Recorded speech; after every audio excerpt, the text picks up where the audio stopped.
High school football fans, welcome to another week of PennZone. This is sports editor Austin Hertzog, and I have a special guest tonight. We've got high school sports reporter Rymir Vaughn joining me on Yes. PennZone this week. We're Yeah. happy to have Rymir in the fold, and we're following the action here. It's coming fast and furious again on, man, what is it? What week is it? It's 8, maybe? Week 8. Week 8, week 9? It is. It's week 8, which is Okay. hard to believe that we're well past the halfway point of the regular season. It's Yes. I don't even know, man. Hey, you know what we just missed? Well, not that we missed it, but live here on the screen, we have Central Dauphin East versus State College. And State College has been putting on a clinic Yes. down there. Rymir, have you had your eyes on this one? What are you taking from this one? CDEs might not be as good as we thought they were. We said that these last 3 games for them is probably going to be will be their toughest stretch of the year, and they've handled their first 8 games, first 7 games, and now it's the real competition, and we see what's happening. Yeah. I mean, Central Dauphin East came in at 7-0, which I mean, honestly, was one of the feel good stories of much of the Mid-Penn season, in that they were expected to be a middle of the pack team, and so to even just to get out to 7-0, which was the first time in program history, um, really felt good. But they also had a gauntlet ahead of them for the final 3 weeks of the season, and I mean, I feel like State College in a way has been kind of a sleeping beast, if you will, like. Yeah. They played Harrisburg to 7-6, and then they were taking care of business. They have high-end talent, and I think it's showing here tonight. Yeah, when you're in the same division as Bishop McDevitt and Harrisburg, it's like you kind of get underrated a little bit. And plus, with CD East and the season that they're having, and the feel good story that you mentioned, it's kind of easy to go under the radar. Yeah, for sure. That last TD was quarterback Eddie Corkery found Cooper Brushwood for a 15-yard score.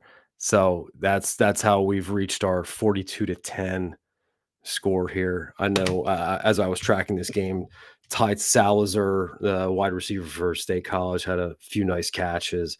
He was really doing some work.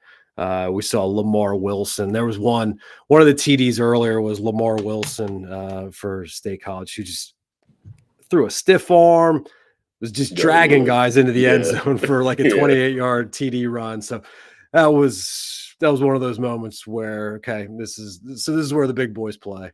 yeah. It's one of those runs where you go, my God, like it's a grown man run.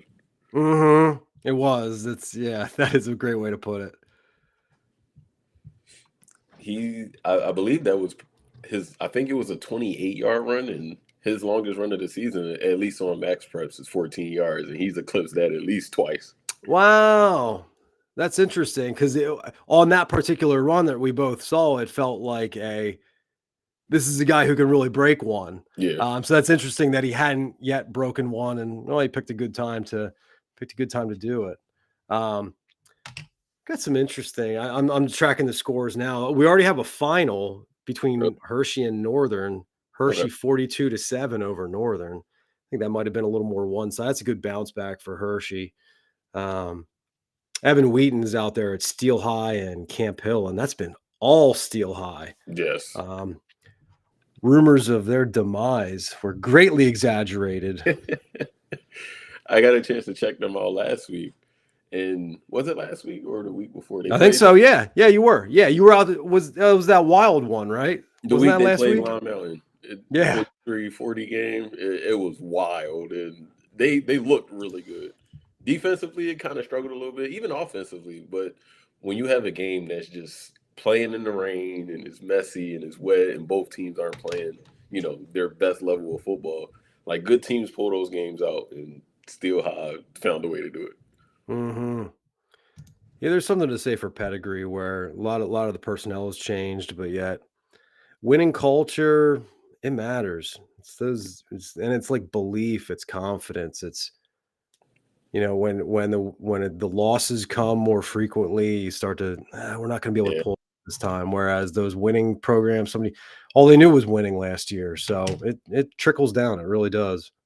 I did a story on Naraya Wright and the emblem or the sticker that they're wearing on Hmm. back of their helmet. Go check that out, obviously.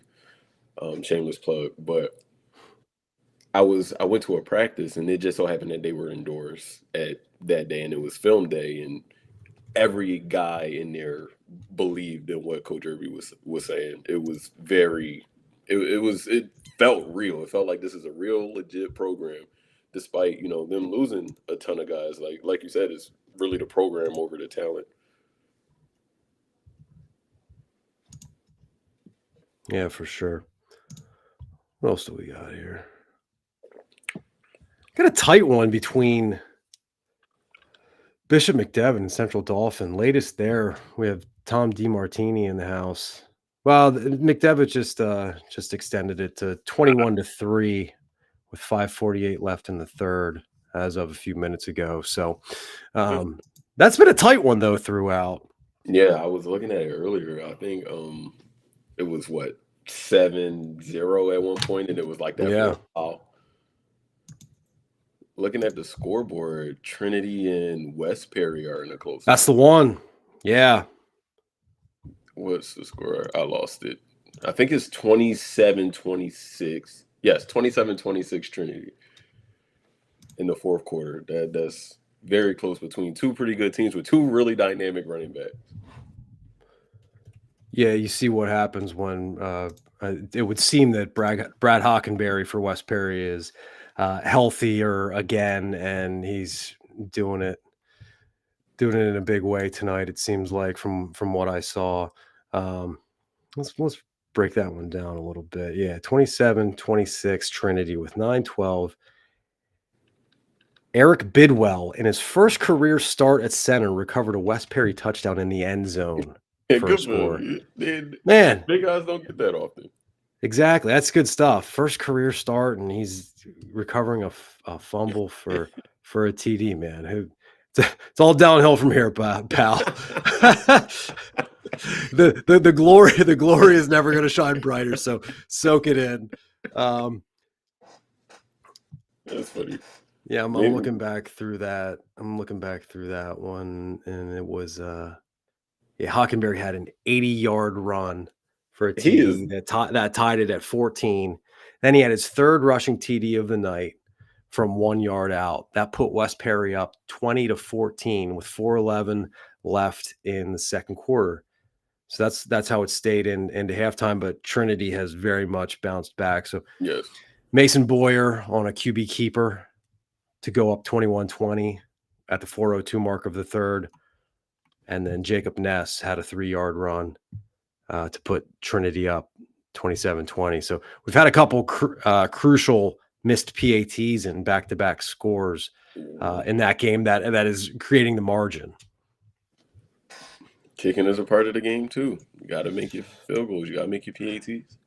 That's always been a big thing I mean, I have a decent amount of a soccer background, so I've always been like, hey, give the kickers the respect. But so often it's like, oh, the kickers don't matter. No, they matter big time. Yes. I will never understand underrating the importance of the kicking game, because that's the difference in so many close games is, Yes. can you execute on special teams? Can you execute in the kicking game? Yeah.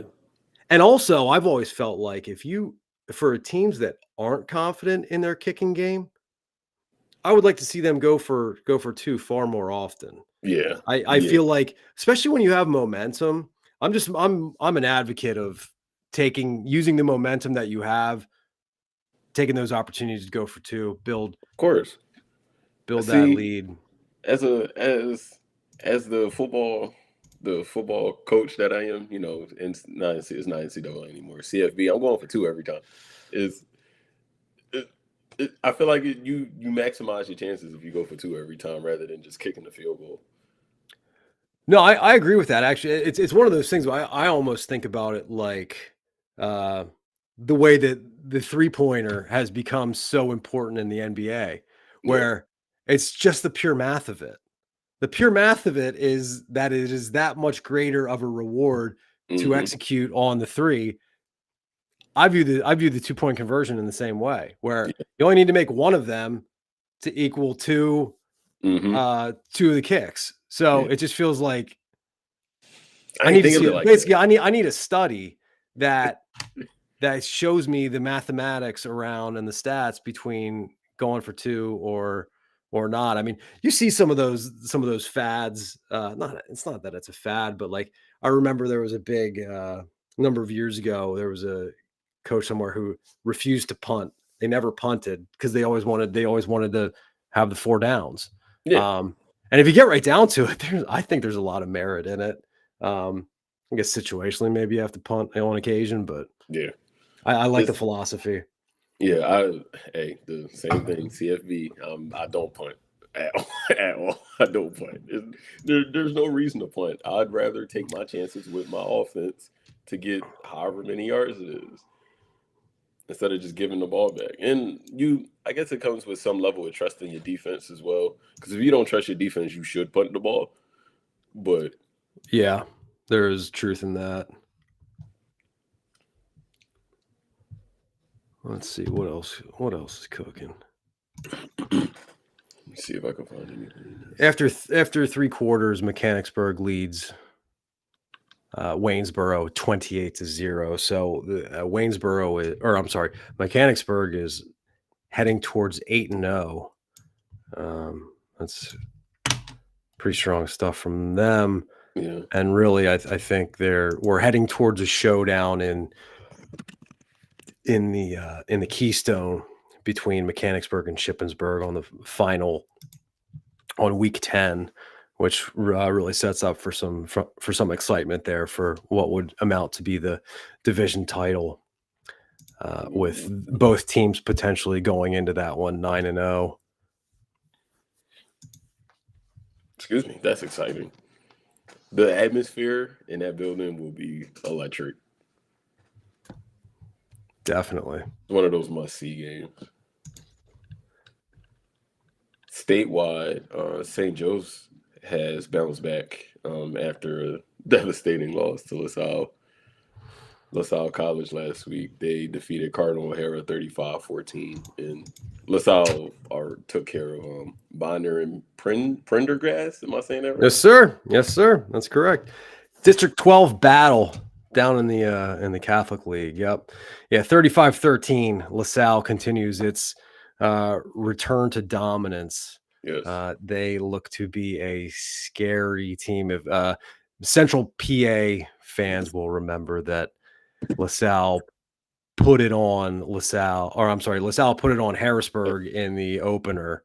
And I think that kind of announced that LaSalle was going to be the real deal this year, and they have backed it up every step of the way. So, and really fully legitimized it with last week's win over St. Joe's Prep. Every St. Joe's Prep, the dominant force of PA high school football for going on more than a decade.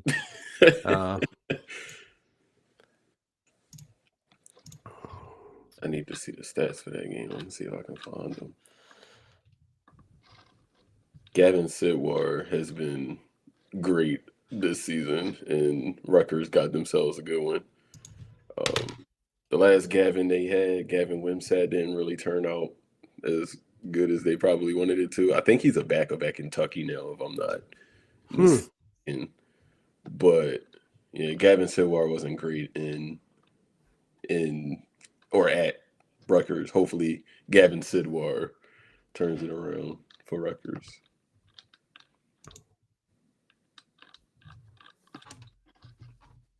So in our PennLive game, man, it looks like state college ball again. It's one of those games where, as an announcer or a broadcaster, it's probably one of the hardest things to do, because it's like one team is just whooping on the other one, and it's like, what do you talk about? State college is legit. There's not much you can really say other than that. Yeah, I think we had that sense that they were, but yeah, this is really backing up their legitimacy. Um, Eddie Corkery's the quarterback has been really strong all year. Ty Salazar's a name that we expected coming in. Um, at the wide receiver position. Trying to look up the rankings. Okay. So LaSalle College is one in the PA high school football rankings on Max Preps. This is Max Preps. So beef with me, not them. But Bishop McDevitt is ranked higher than State College. At 20, Bishop McDevitt is 21 and State College is 25. Harrisburg is ranked 13th. I don't know how much I agree with some of that because Bishop McDevitt has had their ups and downs all year. And like State College has pretty much handled the teams that they've played, or at least, played well against them. I don't know how much I agree with that, but I don't work at Max Preps, so. Yeah, in our PennLive rankings, which probably are more legitimate. Yeah. We have actually.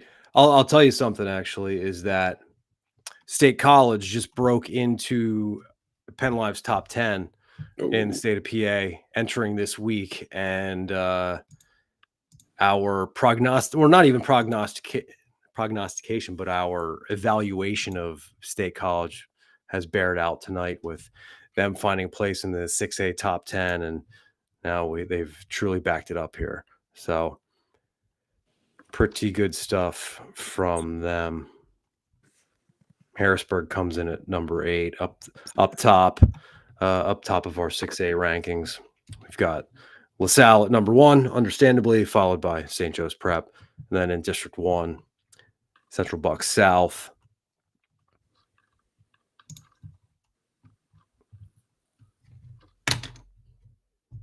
And in the 5A rankings, we've got Pine Richland up top, and I was keeping a slight tab on their game at Greater Latrobe, and they were handily ahead 35-0 a little while ago. So they are certainly not in jeopardy of taking a loss and losing that top spot in our 5A rankings.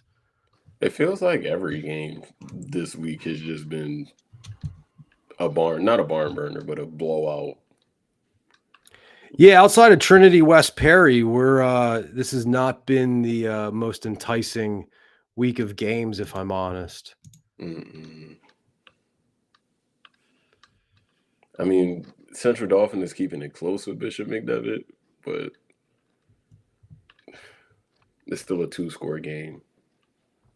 Yeah, what's the latest from that one? It is 21-10 Central, or 21-10 Bishop McDevitt. Not bad. That's not bad from Central Dauphin. Keeping it close, but you gotta, at some point, if you want to win games, you gotta score points. So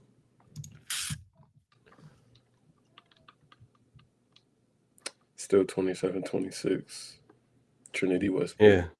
Latest score in CD's favor there was a 73-yard TD pass from Gavin Kirkpatrick to Jamari Robinson Bell. Ooh. That's how CD cut it to within 11 here. That one's still in the middle of the third quarter. Oh, they got plenty of time. Yeah, that's true. Actually, they really do. If they can swing some things in their favor, maybe force a turnover, they could really make that one interesting. Yeah, sounds like they've been holding McDevitt's offense. So if your defense can continue to play the way that it's been playing, and you finally get something going on offense, it could get real interesting. Did State College scored again? Oof. This is getting ugly. Time to bring out the running clock. Wow. Time to bring out the running clock. That I would not have bet on. Did I foresee a State College win? I think I did. Yeah. Running clock? No. No, I did not.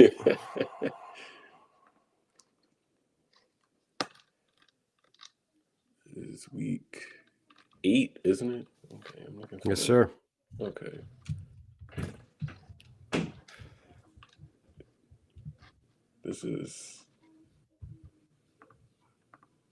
I'm clicking on all the wrong stuff.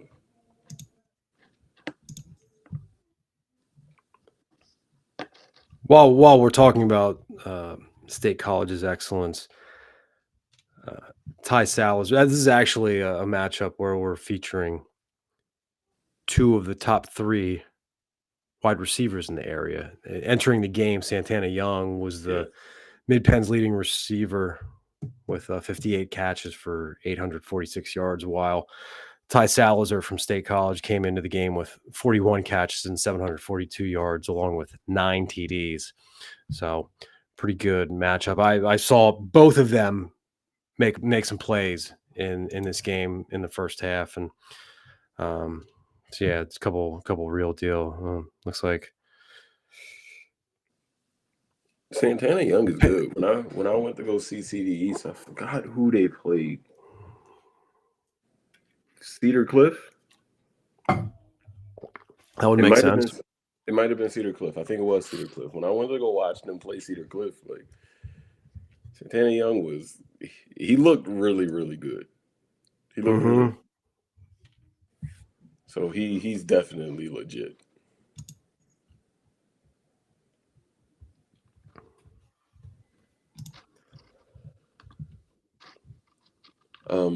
Not sure how I feel about quarterback though. Damaj off. Am I saying his name right? I think it's him. I'm not sure how I feel about him. Damaj Jallo. Yeah. I'm not sure how I feel about him. It's like he made plays, but I feel like quarterbacking, or I hate to use that word, but I just feel like I've seen better quarterback play. I would say that. This I just queued up on the screen the latest TD, which was Corkery to Salazar. So let's take a look at the replay here.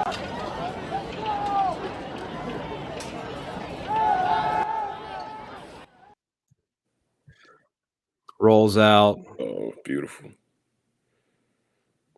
Oh, celebration. Oh, okay. Apparently they've had several unsportsmanlike conducts in this game so far, so I guess that's the reason for no celebration. Yeah, I think they probably had connected a couple times already. So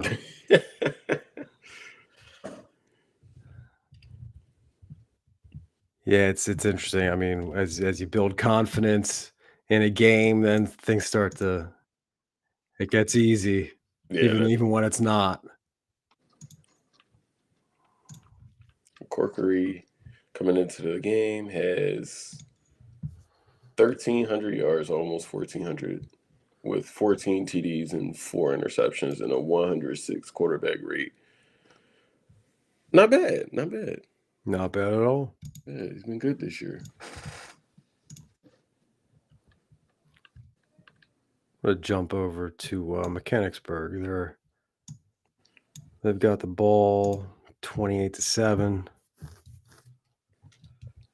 Any chance we see a comeback here? No, but we did just see a oh, look at that. That was interesting actually. It was like a little toss handoff in the backfield, and so they gave it as a pass as opposed to a fumble. Yeah. Which I feel like it's highly generous in those situations. Like that is a handoff. Yes. But I do appreciate the fact that teams have gotten wise to the fact that if there is a release in the forward motion, then they basically get that get out of jail free card with just that little few inches of a toss is going to allow them to make a mistake there and let it go down as an incomplete pass as opposed to a fumble. Because Not that it's a game-changing fumble in a situation of a 20. Oh, look at Eli Ryder go. Burners. Woo! Okay. Well, so much for the comeback. Yeah, I think you were barking up the wrong tree there, but that was That's hilarious. we came over at the right time, actually. That Yeah. was Hey, he's done a nice job all year. Mechanicsburg quarterback Eli Ryder. And I think you see it there. Dual threat, being able to beat a team with your arms and with your legs is, especially in modern day football, there's not much you can do about it. If you got a guy who can threaten you both ways, it's very hard to stop and game plan for it. Yeah, to be sure. Yeah, Ryder came in as the number 4 passer in the Mid-Penn. He was coming in with 1,439 yards and 22 passing TDs. Uh, and 82 completions coming into the night. So, yeah, he's done really well all year, and Mechanicsburg continues to do it. And like I said before, they'll be headed to 8-0, co-top of the Keystone. Of Mechanicsburg. So, who do you think comes out on top? Mechanicsburg or Shippensburg? I've definitely been more in tune with what Mechanicsburg is doing week to week during the show. It's hard for me to find fault in what Mechanicsburg has done.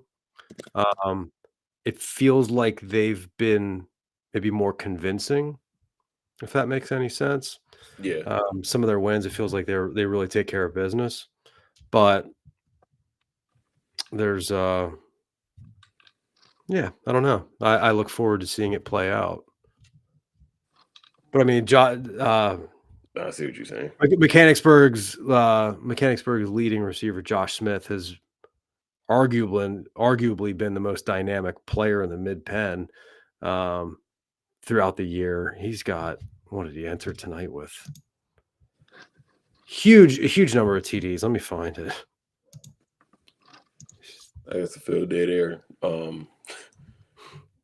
Shippensburg hasn't, their largest margin of victory is, if I can do quick math, 34 against Palmyra and back in week 4 Mm-hmm.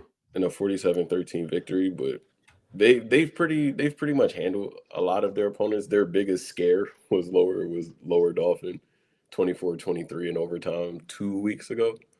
That's right. I think that may be coloring my thinking, is that there was some danger there in that one, needing to go to overtime against, I think, a Lower Dolphin team that's done some good things this year, but I don't think we viewed them as in that top tier. So that's probably what's coloring my recollection of what each team has done. No, but you were absolutely correct in saying that Mechanicsburg has like washed all of their opponents pretty much this year. Closest anyone has gotten is 48-20. Yeah, yeah, and I mean, I was referencing what Josh Smith has done. Josh Smith has entered the week with 34 catches, and 14 of those were for touchdowns. So talk about big playability. I think you're seeing it from him. That's a touchdown, what, every 3 catches, something like that. Yeah, yeah, basically.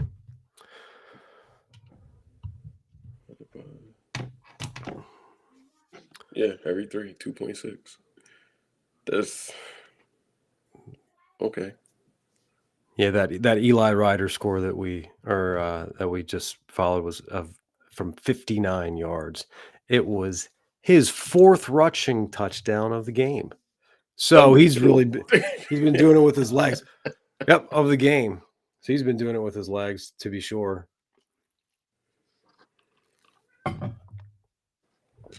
Who scored the missing touchdown?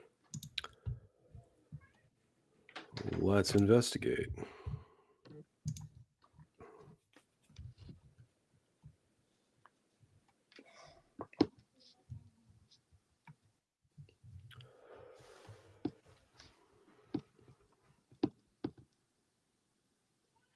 Isaac Dolman had the opening. Running back Isaac Dolman had the Okay. opening score. That one went for 95 yards. Dolman picked off a pass at the 5-yard line. Okay. Next play, he then ran it for 95 yards for a touchdown, and to put Mechanicsburg up 7-0 at the 8:38 mark of the first quarter. So, okay. Not a bad start there for Mr. No. Dolman, who has previously appeared on PennZone. Maybe we can get hopefully Dan Sostek is able to bring us one of the Mechanicsburg stars here after the game. Yeah, who would you like to see the most out of these games, or talk to the most out of the games that we're possibly tonight? I think any of the state college guys would be good, but also certainly Mechanicsburg. I think we had, like I said, we had Isaac Dolman on before. Maybe it'd be good to get Eli Ryder.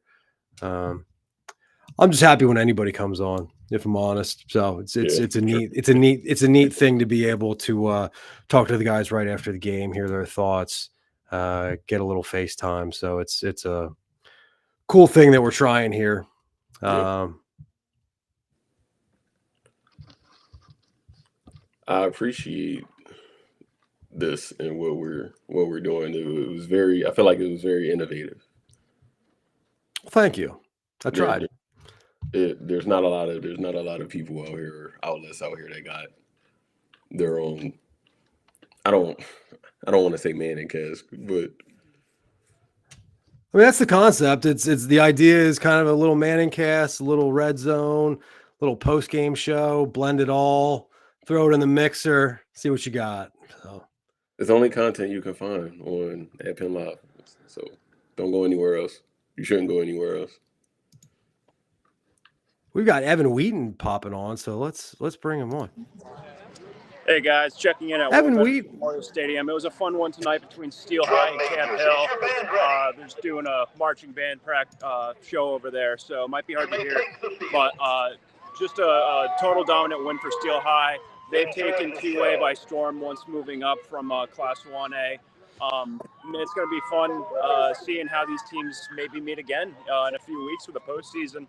I got Rymir Caesar, QB. And then I have Nazir Fuller. Nazir Fuller actually had a pretty crazy play returning the second half kickoff for a touchdown. So 6 different ball carriers, just strong run game tonight. I'm going to hand it off to them. Yeah. Guys, hey, you're with Austin Hertzog. You're here with Austin Hertzog and Rymir Vaughn. We're doing the live show here. Congratulations on the win. What went so right tonight? Because you guys really put it on them. Just practicing all week and just taking this game personal. Really watched a couple of interviews and them saying that they were ready for it. So I told my guys, like, we got to take it personal. Like, we were the underdogs in this game, so there was no pressure on us. And it was just a great team win, and just being blessed with a great team again. So yeah, Nazir, That's been the whole season is really us having to prove to everybody that 1A, 2A, 4A, 7A. It doesn't matter. We're going to come out here and play roller football. They had Camp Hill beating us, and a few of the players went on media day and said they were ready to come beat us. So we took it personal. We came out here and played football. Guys, how challenging has it been? Because I know there's been such a new look amongst the group.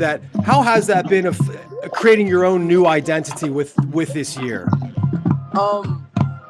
We've been had guys on this roster, but as you know, last couple of years, the roster was loaded with amazing talent. So we really didn't get to prove how good we really are. So I mean, there's really nothing new. We've been playing with each other since our freshman, sophomore year. So I mean, we got that chemistry. So it just shows in the field. Just being confident in one another. So we saw. We practice how we play. Every day we come out, we practice together. We practice hard. We're a family, and with that, every time we go out and practice, we watch film.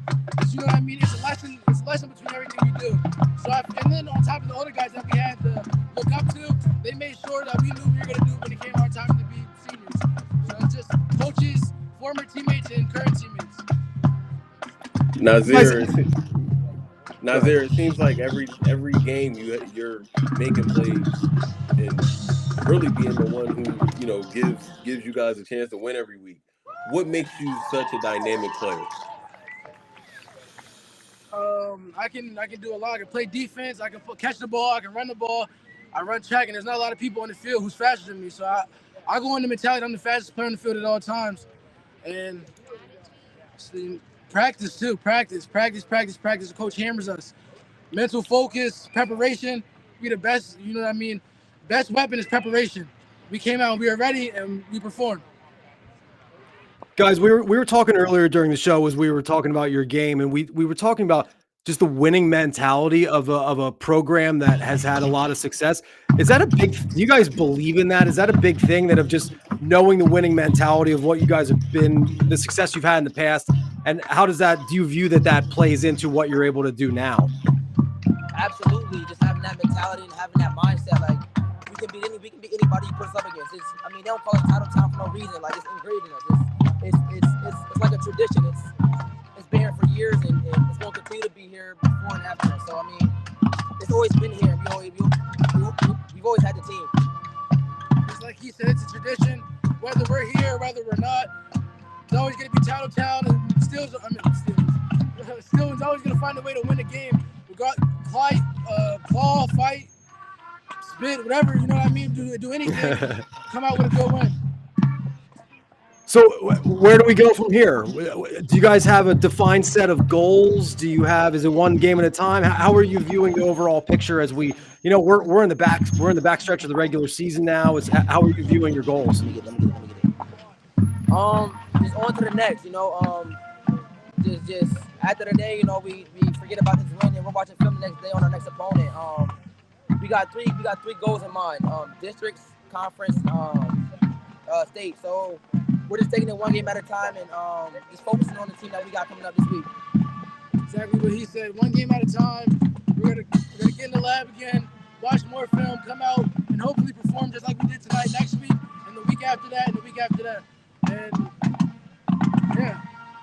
We love it. Thanks so much for joining us, guys. We really appreciate it.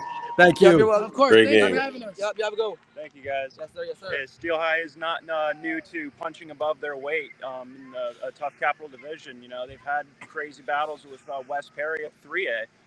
So, it's nothing new for these guys, but to come out here the way they did, obviously a lot of questions with that senior class gone, but here they are top of the District 3 2A standings with just a couple of games left before we figure out the proceedings. And who knows? Maybe we'll see a rematch of these two in a few weeks. We'll see. We'll see how it shakes up.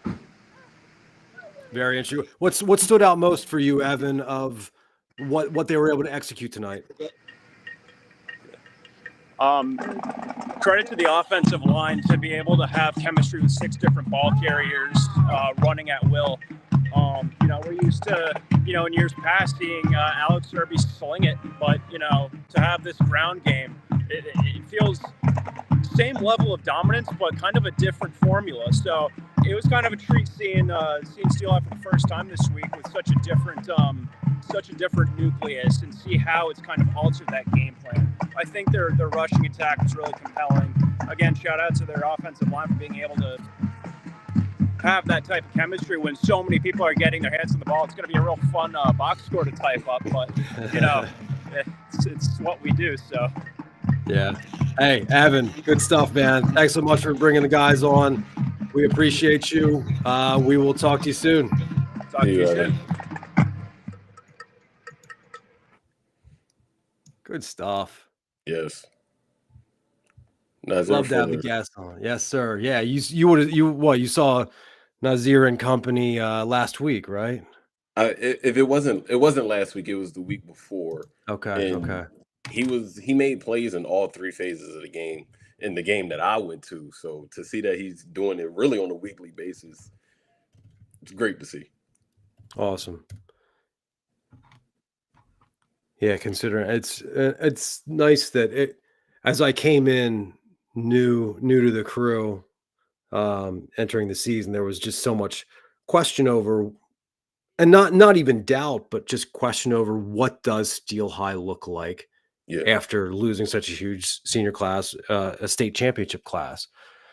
And especially at the 1A level. It's not like you're a school size that is just you have 90 kids waiting in the wings to be the next one up. It's just not like that. So so really credit to them and credit to they're now seniors who have carried the mantle and really impressing. So hey, it looks like we're shaking hands over there between Mechanicsburg and Waynesboro. 35-13 final. Really good win for Mechanicsburg.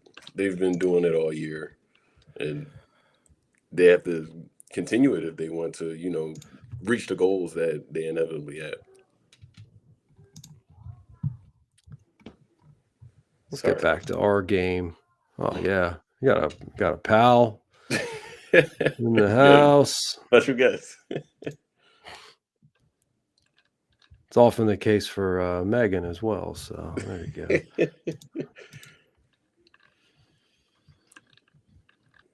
What game? All right, we are back to CDs. Put some more points on the board. 49-7 here. This game is still at 8:38 left in the game. That is for the score to be where it is, you would think that it'll be like later in the game. True story. Yeah, I'm surprised if I'm honest. I'm not sure why it's taking so long. What are we? We're already 9:35. It's gonna be a late one there. Are we at CD East or are we at State College here? Either way, somebody's getting home really late. Yeah, Ep got a long drive ahead of him. Yeah. Actually, no, that's not up at State College. State College has a long way home, but at least they'll be tasting victory on their long drive back to back up the mountain. It has to be worth it to come all the way down, beat a team that was undefeated. Whether I don't want to say legitimate, but for lack of a better word, legitimate or not, it has to feel good to beat a team that's undefeated. Yeah. On that game that we just left, the Mechanicsburg-Waynesboro game, Isaac Dolman had 197 yards and a TD and 2 interceptions, while Eli Ryder, as we said, had the 4 rushing TDs along with 151 rushing yards. So 2 guys rushing for, 300. Is that another State College score? Yeah. Oof. This is disrespectful. I was gonna say 49-17 and we're flinging it like that. That's disrespectful. Rymir, I'm not sure about that one. Hey man, it's okay. It's okay. It would. I couldn't. As a competitor, like I'd be pissed off, but at the same time, it's like I know if we can't stop you, like I can't really say anything. Yeah, I do go back and forth on that. That was Cooper Brushwood, who at least had one other score in this one earlier. So State College really showing their stuff. That was a beautiful ball too by Corkery. It hung up there and really right in the bucket. He didn't even have to hit him in stride. Yeah, it really was. I mean, it's well executed. He had to throw that ball about 50, 60 yards too.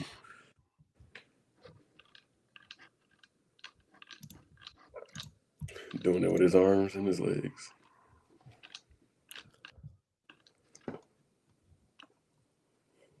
It really wasn't a great slate of games. Couple finals as I pull them up. We have Altoona 21 over Chambersburg. So 21-14, Altoona over Chambersburg. Cedar Cliff defeated Carlisle 28-7. Shippensburg improved to 8-0. They defeated Redland 42-0. We talked on this one earlier that Hershey defeated Northern York. ScoreStream has it as 14-0. I'm not sure if that was the score that we had, but we'll go with that. And also Lower Dauphin 9-7 over Mifflin County. Where is that game? I didn't see that one. Gettysburg defeated Palmyra 42-14. Greencastle Antrim over Juniata 40-21. It's either very low-scoring games, low-scoring, tight defensive battles, or one-sided offensive performances. Hey, speaking of one-sided offensive performances, Rymir, Susquehanna Township got their offense going tonight, 70-27 over Big Spring. So the explosive Susquehanna Township offense that we believed was going to be present this year showed itself tonight.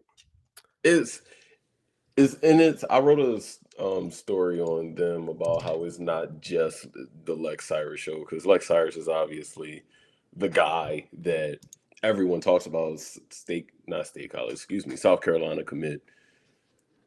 You don't get much better than that. But the guys around him, Jared Kern is very good.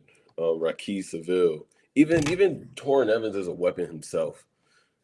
Their entire offense it's hard to stop. And when you have so many guys, it just makes it so much easier to game plan. And they all do different things. Like Lex Cyrus is an all-around. He can take the top off the defense, short, intermediate stuff. And Jared Kern is short, intermediate, but he can also take the top off the defense if he needs to. Raquel Seville he's a banger as a running back. He runs hard, and I've seen Susquehanna Township twice this year, and I don't think I've seen anyone run as hard as Raquel Seville. So that entire that's high praise. That's interesting. To be fair, I haven't seen Brad Hockenberry yet, so if I get a chance to watch him, that'll probably change. But Seville he's still a very hard runner. Rymir, I just queued up. This was a pivotal moment so Trinity ended up holding off West Perry 27-26. Okay. This was a pivotal stop late. That Trinity stopped them on a 4th down, tried to make the stretch, but it did not happen for West Perry, and that allowed Trinity to see out the victory 27-26. Stonewall at the line very good play by Trinity's defensive line.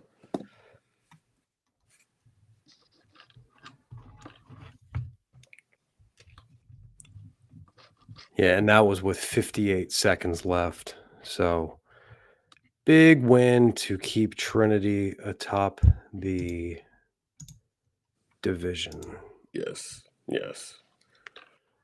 Yeah, Trinity's the lone unbeaten in the Colonial. That improves them to 7-1. Susquehanna Township is second there. They're also 7-1. They are now 5-1 in the division.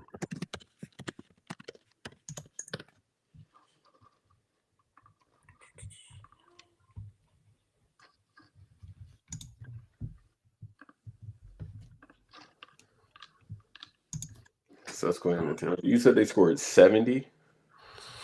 Yes, sir. They've already had a 60-point game this year. Being able to score that much, and their defense isn't bad either. Like their defense makes plays, and it's hard not to see them competing in terms of districts and playoffs and even at the state level. But when you get to like the big dogs, that's when you have to play well. Not saying that it doesn't matter, but not saying that it doesn't matter now, but yeah. And honestly, I think they needed a result like this because there were plenty of weeks here where it felt like they underwhelmed from what the expectation was.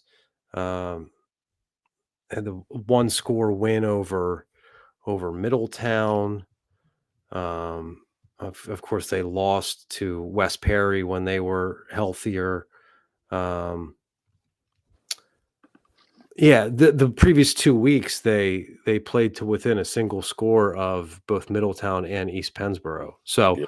I think there was at least our belief was is that they were gonna be more explosive and therefore able to put teams away easier. So, I think this will certainly be a game where they'll take a lot of confidence from. I will say the East Pennsboro game. I went to that game last week. It wasn't as close as the score said it was. East Pennsboro got a score with like 3 seconds left in the game, which made it look closer than it actually was. But Hannah really dominated that game. It's from, I believe it was the third quarter on, but East Pennsboro eventually made it a game. But that's one thing that Coach Joe Hayden, head coach of Susquehanna Township, Joe Hayden, when I talked to him, he was like, "We got to learn how to finish games, and we got to learn how to that fourth quarter is where we got to, Yeah. in games they were up, they're up by a lot going into third quarter." Tom, Hey, we got Tom here. Hey, Tom. Good evening. How are you? Very well, very well. We got a 28-10 win by Bishop McDevitt over Central Dauphin. I have a guest with me, Ishmael Palmer. Big interception at pick six to kind of seal the deal. So here's the guys, Ish. Hey everybody, my name is Ishmael. Jr. How are you? You're with Austin Hertzog, sports editor, and Rymir Vaughn on the show here on PennZone. Thanks for joining us. Hey, what stands out most about the performance tonight from you guys? Can you repeat that for me? Yeah, what stands out most about the performance that you guys were able to have tonight? I think stands out just playing as a team, playing tough, and sealing the deal, finishing the game off. Take us through that interception of yours. What'd you see on the play? How did it play out? Well, I was playing the fade, and I seen the receiver start breaking down, and I broke down with him, and I seen the ball come my way, and I knew it was go time. Ishmael, when you got a guy like Stone Saunders and a very good offense at times, when that offense isn't clicking, what's the mentality as a defensive player, knowing that you have to keep, essentially you guys in the game? We just know we got to keep shutting down because the game's won with us when the offense isn't clicking, and we just got to keep playing.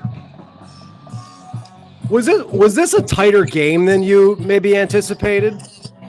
Yeah, CD definitely a chippy team. I didn't think we were gonna come out here and play. They were gonna play like this, but definitely a good game.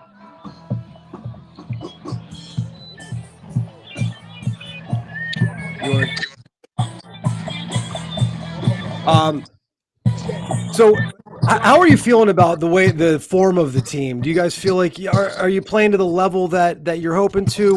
Where do your goals go now from this point, or what about your expectations for the rest of the way here since we're late in the regular season?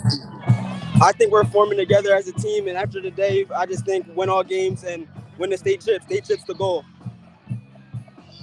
How has it been the weekly tests as you've been now in the Commonwealth? Has that been a welcome difference where getting really good games and really good competition each week?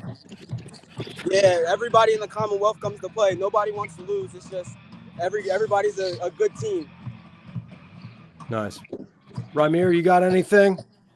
You talked about everybody being a good team in the Commonwealth. What sets you guys apart?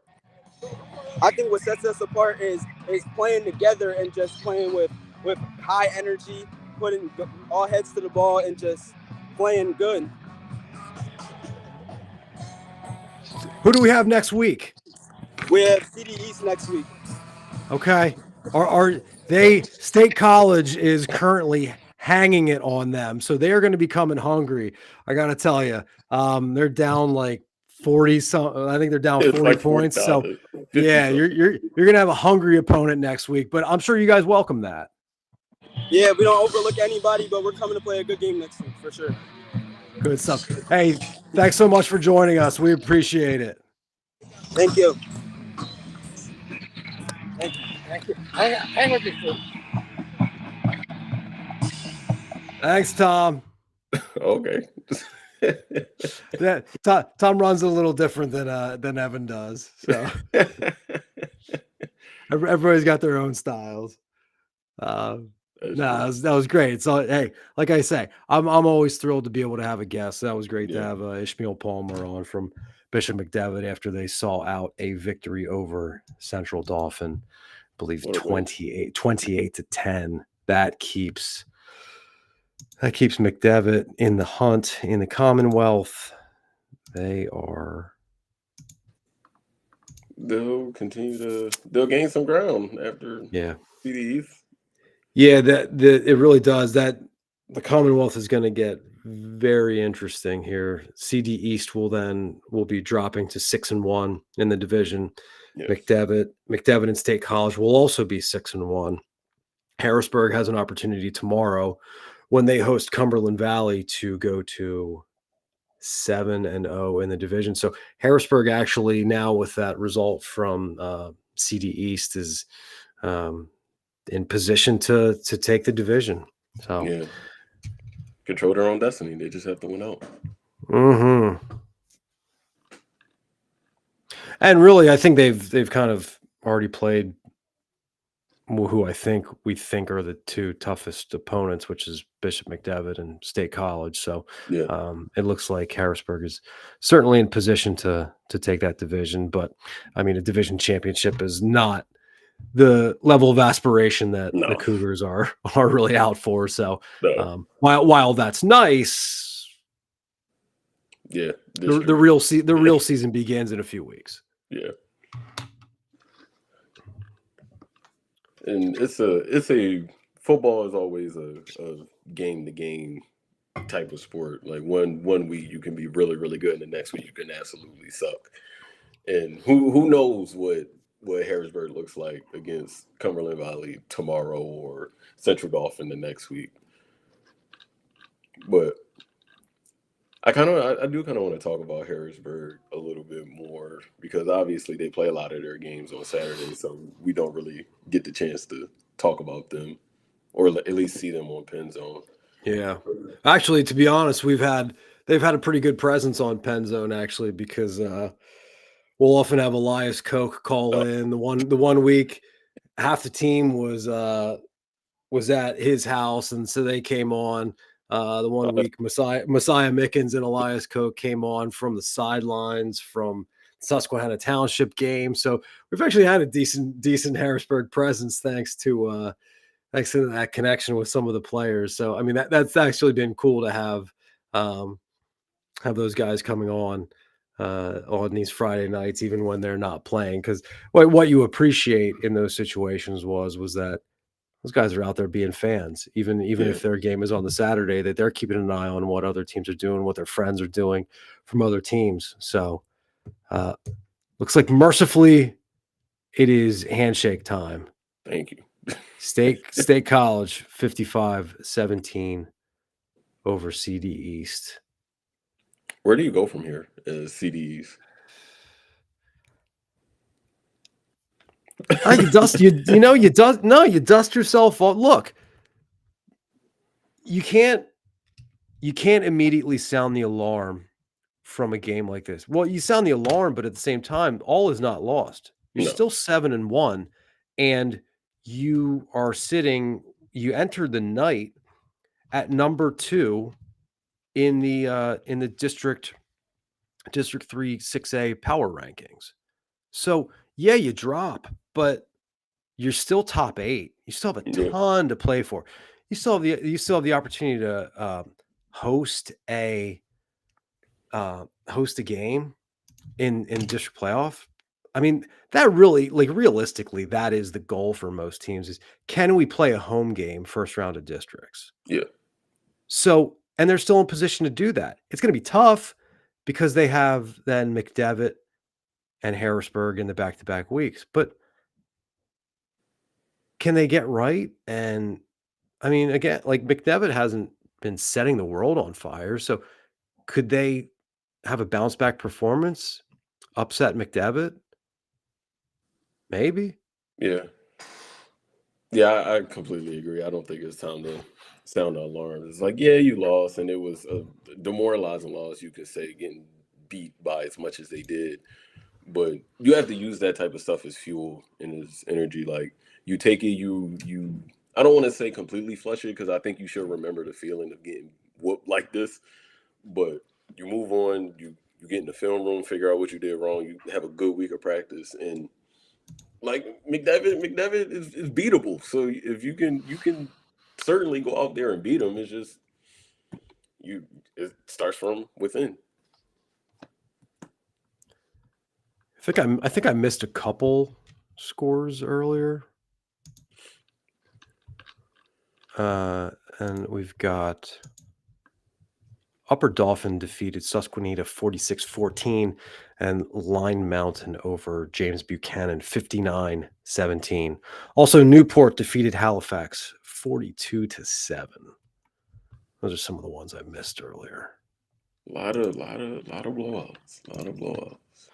Yeah, honestly, most high school football seasons, that's kind of how it is. I mean, yeah, my previous stop in suburban Philadelphia, outside and mostly in the Pottstown region, I could tell you the spread of every single game for pretty much like every outcome. It was like picking the games, like it was pretty simple, because year to year, it just, most of the time things kind of stay the same. Yeah. Same risers, same fallers. So let's try to take a look at the state scoreboard. Oh, hey, there we go. There's producer Chris Hopkins coming through for us here. Yes, we got the different crew coming in. Producer Megan is off at a family member's wedding. Unfortunately, Brian Linder had a medical emergency with a family member, his dog, and so we wish him well. And so Rymir was going to play producer, but he jumped in as co-host with me and has done a heck of a job. And Chris Hopkins, the director of innovation extraordinaire, has been coming through for us, jumping in, helping out. So we appreciate that's a great him. title to have. Hey, and I know, hey, it is. It's one of the cooler titles one can have. You want to run down the scores for the people? Yes.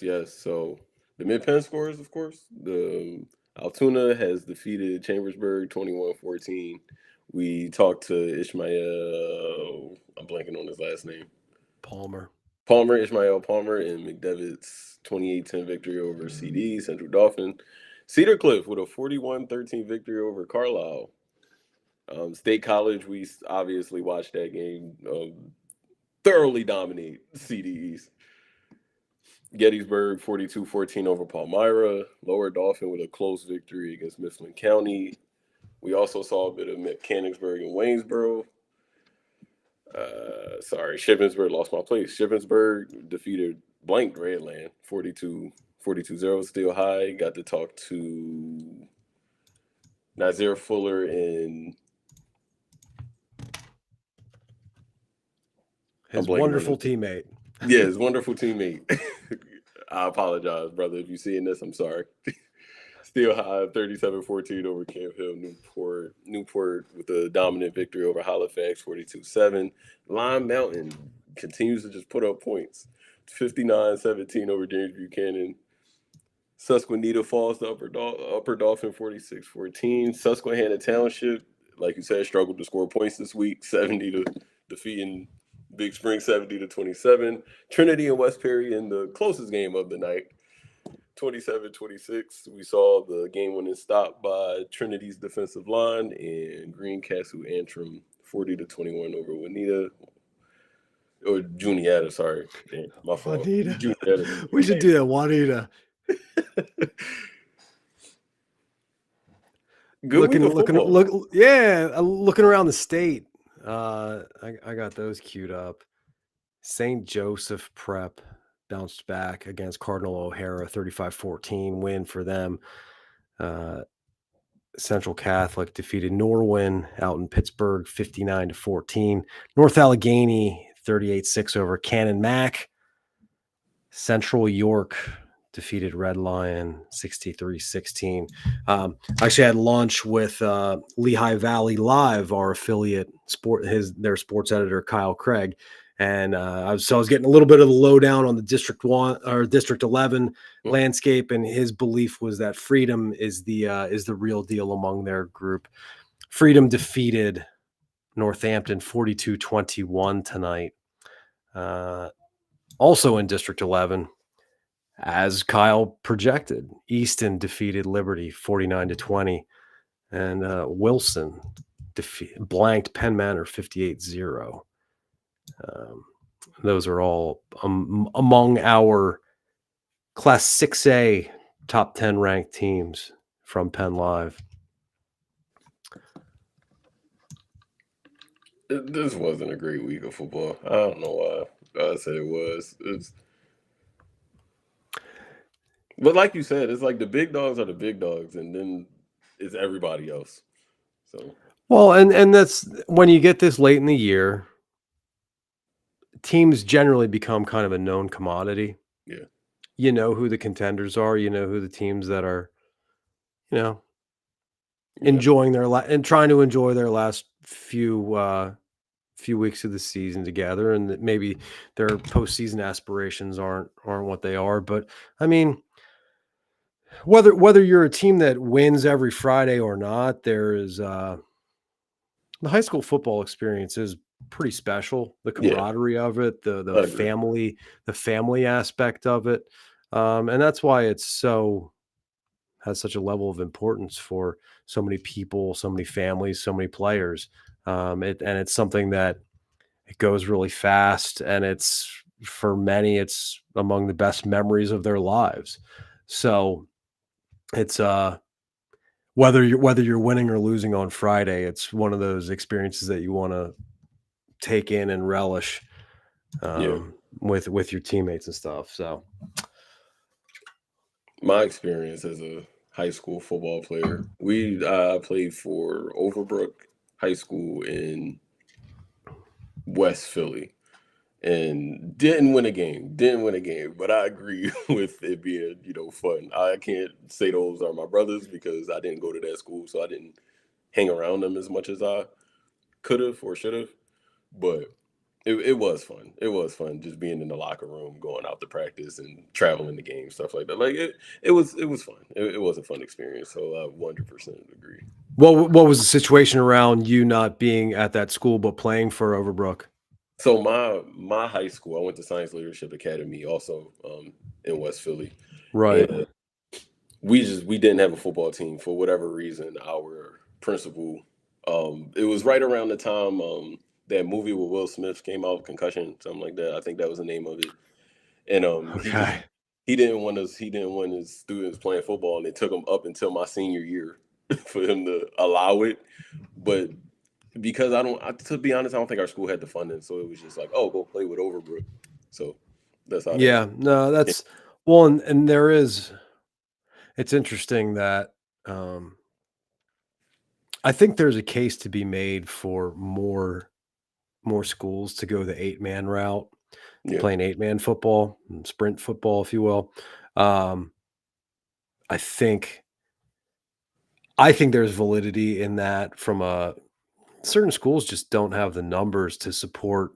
We saw there was a game in District 3. What was it? Donegal versus Twin Valley last Thursday, I want to say, where it was a blowout in the first half, and I think Donegal just said, we're not going to continue in the second half because we had too many guys hurt already. We're down to we're down to under 20 and under 20 healthy guys.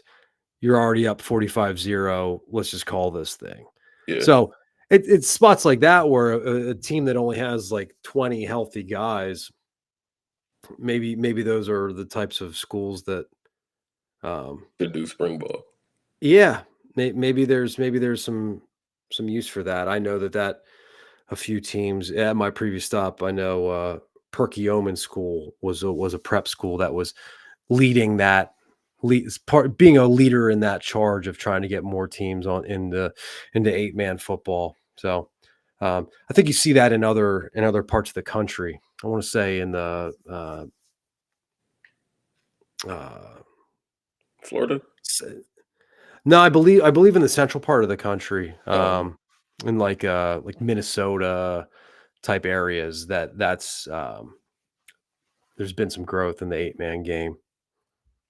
More football is always great. Well, if you ask somebody like me, like football was my first love. So, well, more football is always great. So I'm wondering if we're going to have anybody else on. It feels like maybe not. Yeah, Epps' game ended a while ago. He was at. Yep, and we didn't hear from Dan. So we You ready to call it a night, or? Yeah, no, I was just looking at a text from some of the colleagues. Our very heavy text chain, as you well know, as you've gotten into the mix here with the boys. It's like, yes. Okay. Well then.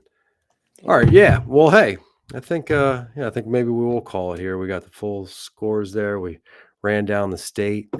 Had a couple good ones tonight, but overall, favorites taking care of business. Yes. I'd say is the moral of the story tonight. So, hey man, thanks for jumping in with me, Rymir.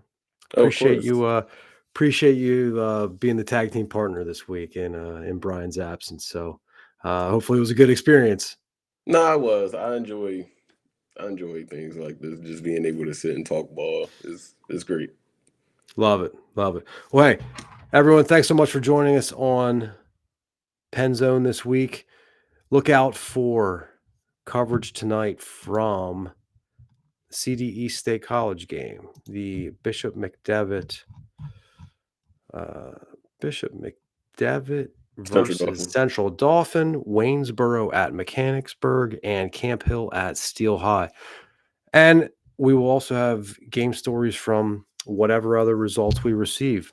Yes. Over the weekend, keep an eye out for the Player of the Week votes. That goes in all sports, but keep an eye out for the Mid-Penn Conference Player of the Week vote. Also, the Pennsylvania Player of the Week post, which Brian Linder epically puts together.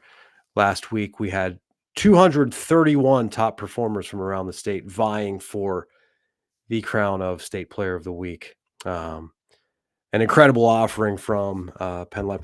Follow along. Hey, why don't you plug the podcast for while you're here? Yes, we record on Wednesdays. I believe it comes out on Fridays. PA high school football report with myself, Evan Wee, and Brian Linder. It's great. Like I said, same thing here. Just chopping it up, talking ball, talking PA high school. Yep, we have multiple installments each week. Eric Epler and Dan Sostek record on Tuesdays for their episode of the PA High School Football Report. So we've got the audio coming, we've got stories flowing. So be sure to check everything out. We appreciate you joining us here on PennZone. Yes. Thanks so much. Have a great night, and we will